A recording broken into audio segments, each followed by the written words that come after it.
ओम शांति। 5 दिसंबर 2025 की ईश्वरीय महावाक्य।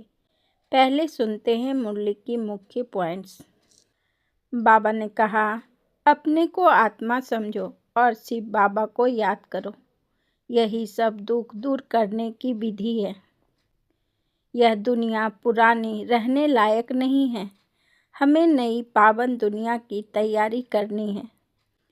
फिर बाबा ने कहा, मनुष्य समझते नहीं हैं कि अभी क्या होने वाला है। पुरानी दुनिया का विनाश और नई दुनिया की स्थापना भी गुप्त हो रही है। तुम बच्चों को कहा ही जाता है गुप्त वॉरियर्स। फिर बाबा ने लास्ट में कहा, अपनी मत नहीं शिव बाबा की श्रीमत चलानी है। हम गुप्त योद्धा हैं। लड़ाई मनुष्य से नहीं 5 विकारों से है। बेगर टू प्रिंस बनने की पढ़ाई पर पूरा ध्यान देना है। याद का सच्चा सच्चा चार्ट रखना है। अब सुनते हैं महावाक्य को विस्तार से। मुरली का सार। मीठे बच्चे, यह पतित दुनिया एक पुराना गांव है। यह तुम्हारे रहने लायक नहीं है। तुम्हें अब नई पावन दुनिया में चलना है। मीठे बच्चे, यह पतित दुनिया एक पुराना गांव है। यह तुम्हारे रहने लायक नहीं है। तुम्हें अब नई पावन दुनिया में चलना है। प्रश्न, बाप अपने बच्चों को उन्नति की कौन सी युक्ति बताते हैं? उत्तर, बच्चे, तुम आज्ञाकारी बन बाप दादा की मत पर चलते रहो। बाप दादा दोनों इकट्ठे हैं, इसलिए अगर इनके कहने से कुछ नुकसान भी हुआ तो रिस्पॉन्सिबल बाप है, सब ठीक कर देगा। तुम अपनी मत नहीं चलाओ, शिव बाबा की मत समझकर चलते रहो तो बहुत उन्नति होगी। ओम शांति। पहली मुख्य बात, रूहानी बच्चों को रूहानी बाप समझाते हैं कि अपने को आत्मा निश्चय कर बैठो और बाप को याद करो तो तुम्हारे सब दुख दूर हो जाएंगे। वे लोग आशीर्वाद करते हैं ना, यह बाप भी कहते हैं, बच्चों तुम्हारे सब दुख दूर हो जाएंगे। सिर्फ अपने को आत्मा समझ बाप को याद करो। यह तो अति सहज है। यह है भारत का प्राचीन सहज राजयोग। प्राचीन का भी टाइम तो चाहिए ना, लॉन्ग भी कितना। बाप समझाते हैं पूरे 5000 वर्ष पहले यह राजयोग सिखाया था। यह बाप बिगर कोई समझा नहीं सकते और बच्चों बिगर कोई समझ ना सके। गायन भी है, आत्माएं बच्चे और परमात्मा बाप अलग रहे बहुकाल। बाप भी कहते हैं तुम सीढ़ी उतरते उतरते पतित बन पड़े हो, अब स्मृति आई है। सब चिल्लाते हैं, हे पतित पावन। कलयुग में पतित ही होते हैं, सतयुग में होते हैं पावन। हुआ है ही पावन दुनिया। यह पुरानी पतित दुनिया रहने लायक नहीं है, परंतु माया का भी प्रभाव कोई कम नहीं है। यहाँ देखो तो 100-125 मंजिल के बड़े बड़े मकान बनाते रहते हैं। इनको माया का पंप कहा जाता है। माया का जलवा ऐसा है, जो कहो स्वर्ग चलो तो कह देते हमारे लिए स्वर्ग तो यहाँ ही है। इनको माया का जलवा कहा जाता है, परंतु तुम बच्चे जानते हो यह तो पुराना गांव है। इसको कहा जाता है नर्क। पुरानी दुनिया सो भी रौरव नर्क। सतयुग को कहा ही जाता है स्वर्ग। यह अक्षर तो है ना, इनको विशेष वर्ल्ड तो सब कहेंगे। 22 वर्ल्ड तो यह स्वर्ग था। स्वर्ग को कहा ही जाता है 22 वर्ल्ड। नर्क को विशेष वर्ल्ड कहा जाता है। इतनी भी सहज बातें क्यों नहीं किसकी बुद्धि में आती है? मनुष्य कितने दुखी हैं, कितने लड़ाई झगड़े आदि होते रहते हैं। प्रतिदिन बॉम्ब आदि भी ऐसे बनाते रहते हैं जो गिरे और मनुष्य खल्लास हो जाए। परंतु तुच्छ बुद्धि मनुष्य समझते नहीं है कि अभी क्या होने वाला है। यह बातें कोई समझा नहीं सकते सिवाय बाप के। क्या होने वाला है? पुरानी दुनिया का विनाश होना है और नई दुनिया की स्थापना भी गुप्त हो रही है। तुम बच्चों को कहा ही जाता है गुप्त वॉरियर्स। कोई समझते हैं क्या कि तुम लड़ाई कर रहे हो? तुम्हारी लड़ाई है ही 5 विकारों से। सबको कहते हो पवित्र बनो।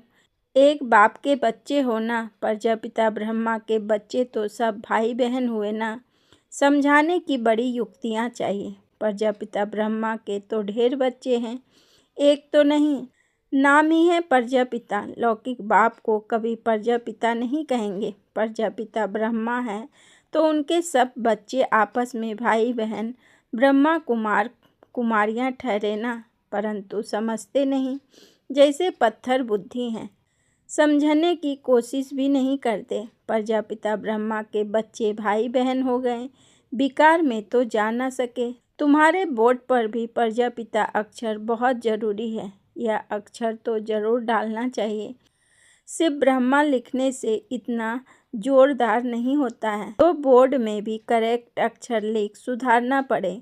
यह है बहुत ज़रूरी अक्षर। ब्रह्मा नाम तो फीमेल का भी है, नाम ही खुट गए हैं तो मेल का नाम फीमेल पर रख देते हैं। इतने नाम लाए कहाँ से? है तो सब ड्रामा प्लेन अनुसार। बाप का वफादार आज्ञाकारी बनना कोई मासी का घर नहीं है। बाप और दादा दोनों इकट्ठे हैं ना, समझ नहीं सकते यह कौन है। तब शिव बाबा कहते हैं मेरी आज्ञा को भी समझ नहीं सकते हैं। उल्टा कहे या सुलटा, तुम समझो शिव बाबा कहते हैं तो रिस्पॉन्सिबल वह हो जाएगा। इनके कहने से कुछ नुकसान हुआ तो भी रिस्पॉन्सिबल वह होने से वह सब ठीक कर देगा। शिव बाबा का ही समझते रहो तो तुम्हारी उन्नति बहुत होगी, परंतु मुश्किल समझते हैं। कोई फिर अपनी मत पर चलते रहते हैं। बाप कितनी दूर से आते हैं तुम बच्चों को डायरेक्शन देने समझाने, और कोई पास तो यह स्पिरिचुअल नॉलेज है नहीं। सारा दिन यह चिंतन चलना चाहिए, क्या लिखें जो मनुष्य समझे।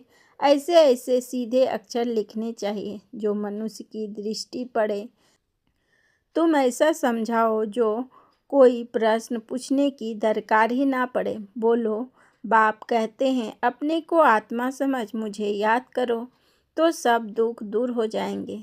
जो अच्छी रीति याद में रहेंगे वही ऊंच पद पाएंगे। यह तो सेकंड की बात है। मनुष्य क्या क्या पूछते रहते हैं, तुम कुछ भी नहीं बताओ। बोलो जास्ती पूछो मत, पहले एक बात निश्चय करो। प्रश्नों के जास्ती जंगल में पड़ जाएंगे तो फिर निकलने का रास्ता मिलेगा नहीं। जैसे फॉगी में मनुष्य मुझ जाते हैं तो फिर निकल नहीं सकते हैं, यह भी ऐसे हैं। मनुष्य कहाँ से कहाँ माया तरफ निकल जाते हैं। इसलिए पहले सबको एक ही बात बताओ, तुम तो आत्मा हो अविनाशी, बाप भी अविनाशी है, पतित पावन है। तुम हो पतित। अब या तो घर जाना है या नई दुनिया में। पुरानी दुनिया में पिछाड़ी तक आते रहते हैं। जो पूरा पढ़ेगा नहीं वह तो ज़रूर पीछे आएंगे। कितना हिसाब है।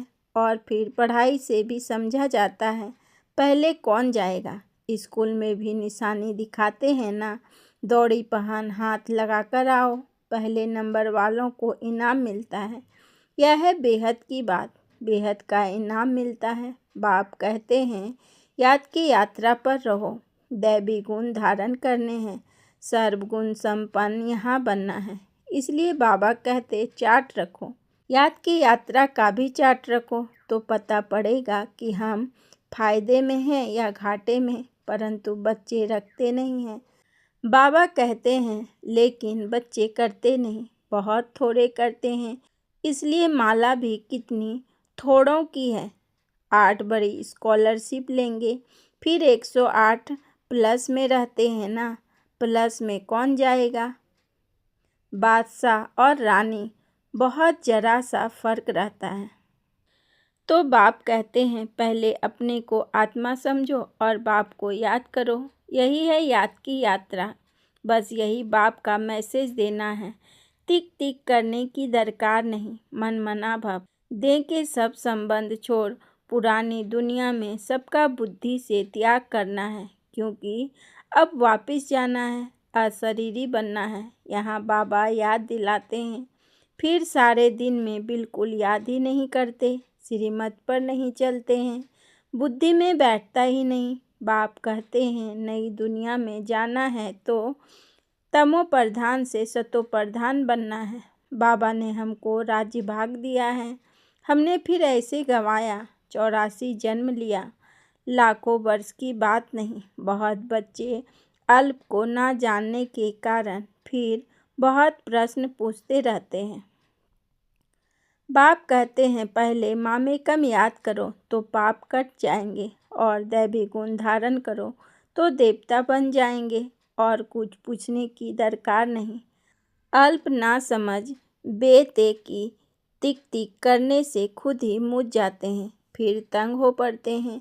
बाबा कहते हैं पहले अल्प को जानने से सब कुछ जान जाएंगे।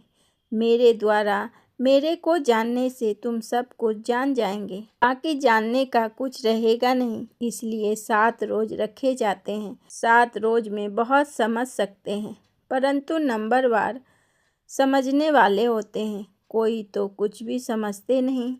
वह क्या राजा रानी बनेंगे, एक के ऊपर रजाई करेंगे क्या? हर एक को अपनी प्रजा बनानी है। टाइम बहुत वेस्ट करते हैं। बाप तो कहते हैं बेचारे हैं, भल कितने भी बड़े बड़े मर्तबे वाले हैं, परंतु बाप जानते हैं यह तो सब कुछ मिट्टी में मिल जाना है, बाकी थोड़ा समय है। विनाश काले विपरीत बुद्धि वालों का तो विनाश होना ही है। हम आत्माओं की प्रीत बुद्धि कितनी है वह तो समझ सकते हैं। कोई कहते हैं 1-2 घंटे याद रहती है। क्या लौकिक बाप से तुम 1-2 घंटा प्रीत रखते हो? सारा दिन बाबा बाबा करते रहते हो। यहाँ भल बाबा करते हैं, परंतु हड्डी प्रीत थोड़े ही है। बार बार कहते हैं शिव बाबा को याद करते रहो।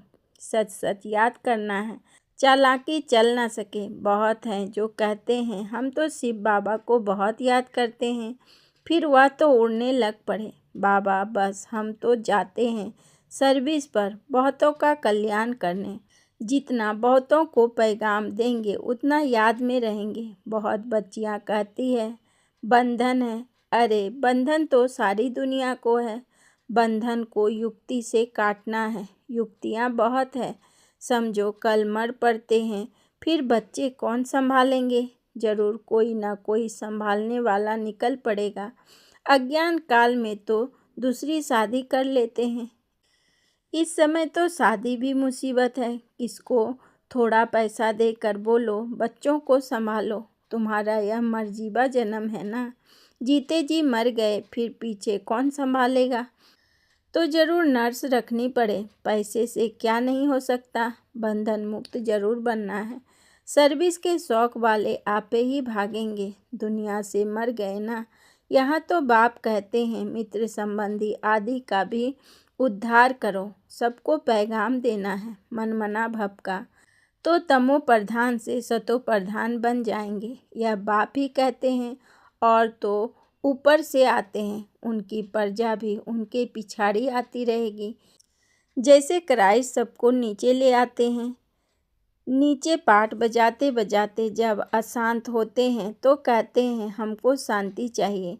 बैठे तो थे शांति में, फिर प्रीसेप्टर पिछाड़ी आना पड़ता है। फिर कहते हैं हे पतित पावन आओ। कैसा खेल बना हुआ है, वह अंत में आकर लक्ष्य लेंगे। बच्चों ने साक्षात्कार किया हुआ है। मन मना भव का लक्ष्य आकर लेंगे। अभी तुम बेगर टू प्रिंस बनते हो। इस समय के जो साहूकार हैं वो बेगर बनेंगे। वंडर है, इस खेल को जरा भी कोई नहीं जानते हैं। सारी राजधानी स्थापन हो रही है, कोई तो गरीब भी बनेगा ना। यह बड़ी दुरादेश बुद्धि से समझाने की बातें हैं। पिछाड़ी में सब साक्षात्कार होगा। हम कैसे ट्रांसफ़र होते हैं? तुम पढ़ते हो नई दुनिया के लिए। अभी हो संगम पर, पढ़कर पास करेंगे तो दैवी कुल में जाएंगे। अभी ब्राह्मण कुल में हैं। यह बातें कोई समझ ना सके। भगवान पढ़ाते हैं, जरा भी किसकी बुद्धि में नहीं बैठता। निराकार भगवान जरूर आएगा ना। यह ड्रामा बड़ा वंडरफुल बना हुआ है, उसको तुम जानते हो और पाठ बजा रहे हो। त्रिमूर्ति के चित्र पर भी समझाना पड़े। ब्रह्मा द्वारा स्थापना, विनाश तो ऑटोमेटिकली होना ही है। सिर्फ नाम रख दिया है, यह भी ड्रामा बना हुआ है। मुख्य बात है अपने को आत्मा समझ। बाप को याद करो तो जंक उतर जाएंगे। स्कूल में जितना अच्छी रीति पढ़ेंगे बड़ी आमदनी होगी। तुमको 21 जन्म के लिए हेल्थ वेल्थ मिलती है, कम बात है क्या? यहाँ भल वेल्थ है परंतु टाइम नहीं है जो पुत्र पोत्रे खा सके। बाप ने सब कुछ इस सेवा में लगा दिया तो कितना जमा हो गया? सबका थोड़े ही जमा होता है। इतने लखपति हैं, पैसा काम आएगा नहीं, बाप लेंगे ही नहीं जो फिर देना पड़े। अच्छा, मीठे मीठे सिक्की लदे बच्चों प्रति माता पिता बाप दादा का याद प्यार और गुड मॉर्निंग। रूहानी बाप की रूहानी बच्चों को नमस्ते। हम रूहानी बच्चों की रूहानी बाप दादा को पदम गुना नमस्ते नमस्ते नमस्ते। Good morning. शुक्रिया बाबा, शुक्रिया। धारणा के लिए मुख्य सार। नंबर 1, बंधन काटने की युक्ति रचनी है। जिगरी बाप से प्रीत रखनी है। बाप का सबको पैगाम दे, सबका कल्याण करना है। नंबर 2, दूरादेशी बुद्धि से इस बेहद के खेल को समझना है। बेगर टू प्रिंस बनने की पढ़ाई पर पूरा ध्यान देना है। याद का सच्चा सच्चा चार्ट रखना है। वरदान, संकल्प रूपी बीज को कल्याण की शुभ भावना से भरपूर रखने वाले विश्व कल्याणकारी भव। संकल्प रूपी बीज को कल्याण की शुभ भावना से भरपूर रखने वाले विश्व कल्याणकारी भव। विस्तार में बाबा ने कहा, जैसे सारे वृक्ष का सार बीज में होता है, ऐसे संकल्प रूपी बीज हर आत्मा के प्रति, प्रकृति के प्रति शुभ भावना वाला हो। सर्व को बाप समान बनाने की भावना, निर्बल को बलवान बनाने की, दुखी अशांत आत्माओं को सदा सुखी शांत बनाने की भावना का रस व सार हर संकल्प में भरा हुआ हो। कोई भी संकल्प रूपी बीज इस सार से खाली अर्थात व्यर्थ ना हो, कल्याण की भावना से समर्थ हो, तब कहेंगे बाप समान विश्व कल्याणकारी आत्मा।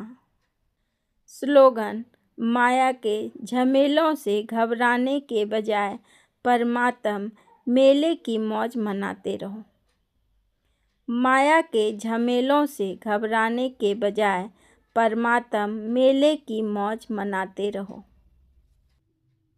यदि आपको आज की आध्यात्मिक सार पसंद आया हो तो वीडियो को लाइक शेयर करें और चैनल को सब्सक्राइब करें। कल फिर मिलेंगे एक नई मुरली स्मृति के साथ। ओम शांति।